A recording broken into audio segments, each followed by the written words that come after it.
अस्सलामुअलैकुम वरहमतुल्लाहि वबरकातुहू।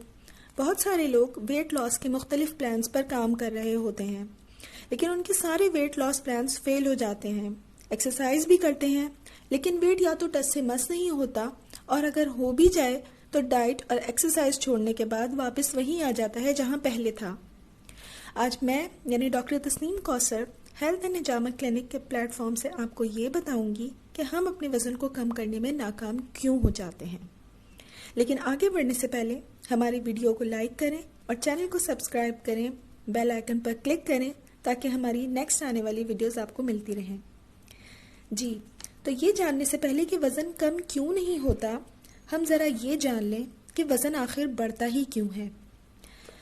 वज़न का ताल्लुक ग़िज़ा से है। जब हम ग़िज़ा खाते हैं तो वो खाना हज़म होने के बाद जिन चीज़ों में टूटता है उनमें से एक चीज़ ग्लूकोज है, जिसे हम आम ज़बान में शुगर कहते हैं। अक्सर आपने डायबिटिक पेशेंट से सुना होगा कि शुगर ज़्यादा हो गई है। इसी तरह जब बहुत से लोगों को नई नई डायबिटीज़ स्टार्ट हुई होती है तो वो बहुत परेशानी से कहते हैं कि हमें एक ऐसी बीमारी हो गई है जिसकी वजह से हमारे खून में शुगर हो गई है। यहाँ ये बात जानना ज़रूरी है कि शुगर सिर्फ उन मरीजों को नहीं हुई होती, शुगर खून में तमाम लोगों को होती है। जब भी खाना हजम होता है तो खाना हजम होने के बाद जो चीज़ें बनाता है उसमें से एक चीज़ शुगर है, और ये चीज़ हमारे खून में जज्ब हो जाती है। शुगर के मरीजों में ये होता है कि उनके खून में शुगर नॉर्मल से ज़्यादा हो जाती है। अगर हम ग़िज़ा में शुगर बनाने वाली चीज़ें लेंगे तो खून में शुगर होगी, और अगर हम ग़िज़ा में शुगर बनाने वाली चीज़ें ज़्यादा लेंगे तो खून में शुगर खुद ब खुद ज़्यादा हो जाएगी। अब सवाल ये है कि खून में जब शुगर ज़्यादा हो जाती है तो आखिर उससे ऐसा क्या होता है जो लोग उससे डरते हैं।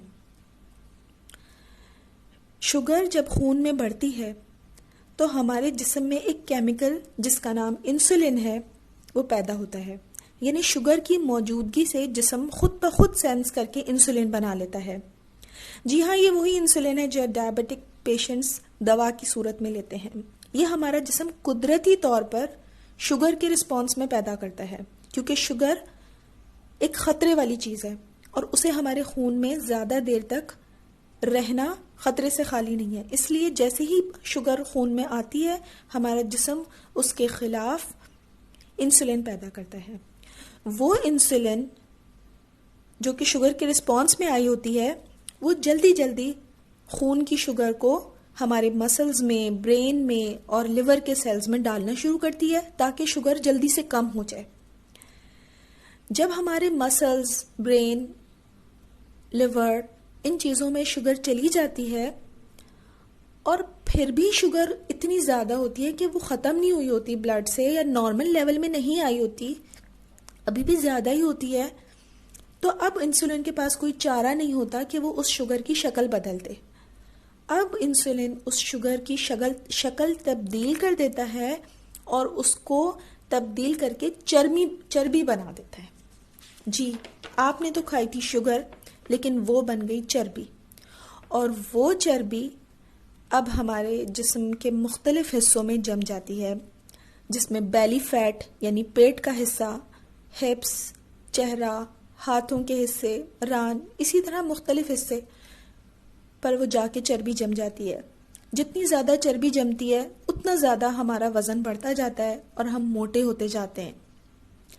तो यहाँ ये बात जान लें कि जितना ज़्यादा हम शुगर खाएंगे उतनी ही खून में शुगर बढ़ेगी, और जितनी शुगर बढ़ेगी उतनी इंसुलिन निकलेगी, और जितनी इंसुलिन निकलेगी उतना ज़्यादा वो चर्बी बनाएगी, और जितना ज़्यादा हमारे जिस्म में चर्बी बनेगी उतना हमारा वज़न बढ़ेगा और हम मोटे होते जाएंगे। उम्मीद है यहाँ आपको समझ आ गया होगा कि वज़न बढ़ने का असल राज क्या है। चलिए अब ज़रा चलकर ये जान लें कि वो कौन सी चीज़ें हैं जो शुगर बनाती हैं।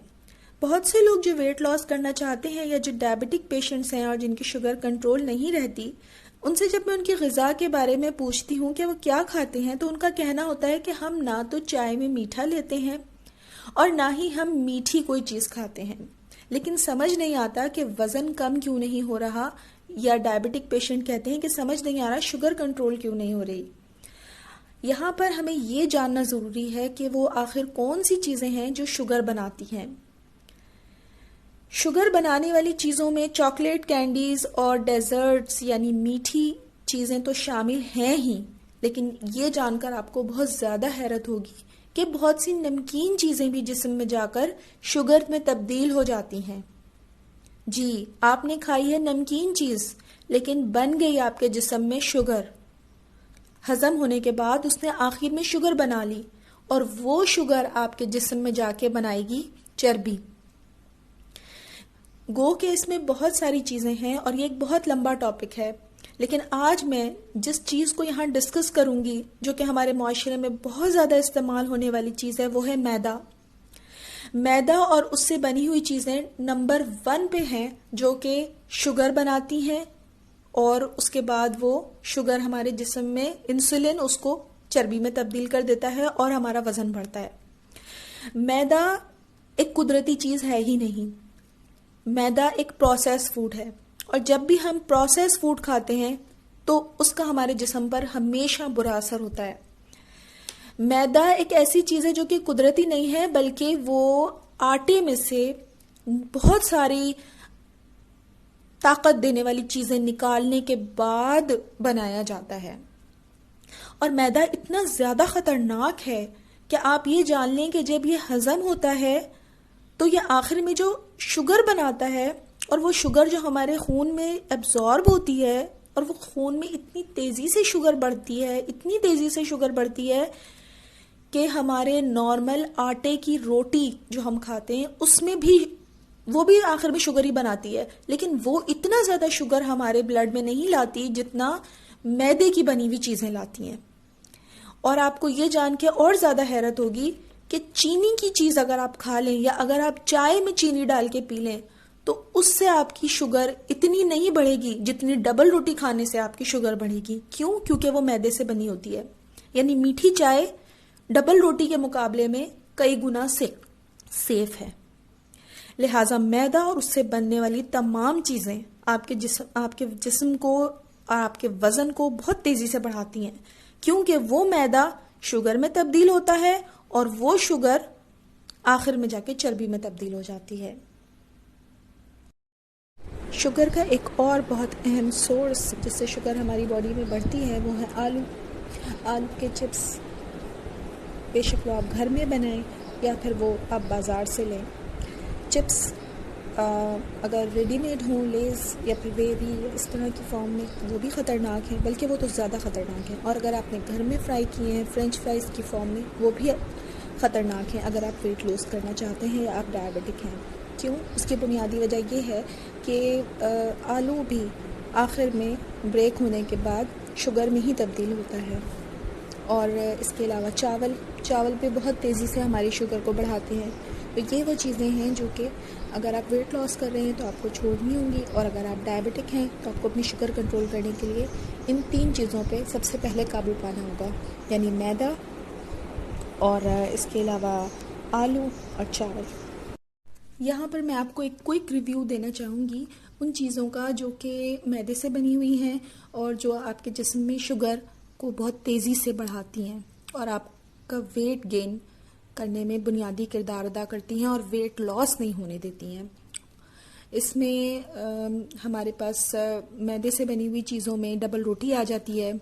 इसके अलावा बेकरी के सारे आइटम्स हमारे मैदे से ही बने होते हैं, जिसमें पिज़्ज़ा आ गया, बन्स हैं, बर्गर्स हैं, डोनट्स हैं, ब्रेड का मैं आपको बता ही चुकी। इसी तरह केक्स हो गए। आप ये देखें कि अक्सर लोग जो डाइट कर रहे होते हैं वो बिस्किट खा रहे होते हैं, डाइट में बिस्किट खा रहे होते हैं। शुगर के अक्सर पेशेंट बिस्किट खा रहे होते हैं, तो शुगर भी बिस्किट वगैरह भी मैदे से ही बने होते हैं, और डबल रोटी भी। तो डबल रोटी और बिस्किट के ऊपर मेरा सबसे ज़्यादा फोकस इसीलिए है क्योंकि डाइट करने वाले लोग इसका ख्याल नहीं रखते और ना ही शुगर के पेशेंट्स इसका ख्याल रखते हैं, और वो अक्सर अपनी डाइट में बिस्किट भी ले रहे होते हैं और डबल रोटी भी ले रहे होते हैं। तो ये बेसिक चीज़ है जो कि उनकी डाइट को या उनके परहेज को कामयाब नहीं होने देती है, फेल कर देती है। इसके अलावा रेडी टू ईट सीरियल्स हमारे माशरे में बहुत ज़्यादा कॉमन है और लोग इसको बहुत ज़्यादा इस्तेमाल करते हैं। ये भी हमारा वेट बढ़ाने में और शुगर को कंट्रोल नहीं होने देने में बहुत ज़्यादा रोल प्ले करते हैं। क्यों? उसकी वजह यह है कि ये एक प्रोसेस्ड फूड है, ठीक है ना, और प्रोसेस्ड फूड होने की वजह से ये बहुत तेज़ी से हमारे जिस्म में शुगर बढ़ाता है।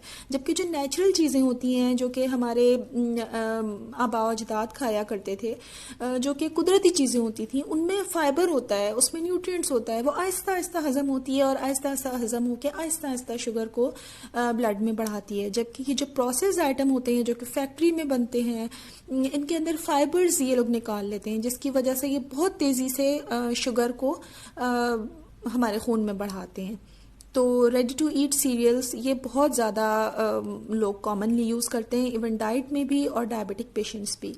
तो ये भी बहुत बुनियादी वजह है। इसके अलावा एक और चीज़ जिसकी तरफ लोगों का ध्यान नहीं जाता और वो डाइट में भी ले रहे होते हैं, यानी कि वेट लॉस प्लान्स में उनके ये शामिल होती है चीज़ अक्सर, और डायबिटिक पेशेंट भी इस चीज़ का ध्यान नहीं रखते, वो हैं इनके सॉसेस वगैरह। इसमें टोमेटो सॉस है, सोया सॉस, चिली सॉस और केचप्स वगैरह, इन सब में भी आप देखें उनके इंग्रेडिएंट्स में आप उसमें ज़रूर शुगर शामिल होता है। तो एक तरफ तो हम डाइट कर रहे हैं, परहेज कर रहे हैं, और दूसरी तरफ इस तरह इनसेंसिबल तरीके से शुगर हमारी बॉडी में जा रही होती है।